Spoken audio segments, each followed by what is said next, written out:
Ең керемет сөз ол пайғамбарымызға айтқан салауат екен ғой.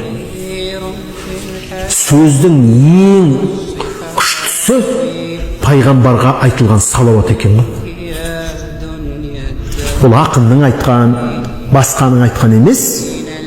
Аллахумма салли ала сайидина Мұхаммад ва ала али сайидина. Осы сөз екен ғой. Кім пайғамбарға бір салауат айтса дейді, Алла сол адамға 10 салауат айтады дейді. А сен пайғамбарға салауатты шамаң жеткенше айтасың дейді. Оны қат айттың ба, дұрыс айттың ба? Ал Алланың саған айтқан салауаты ол сенің құлшылығың тең келмейді оған. Не істесең? Қараңыздар. А бұл дейді да бірақ салауат дейді пайғамбарға айтқан дейді. А сен 1000 салауат айтсаңшы.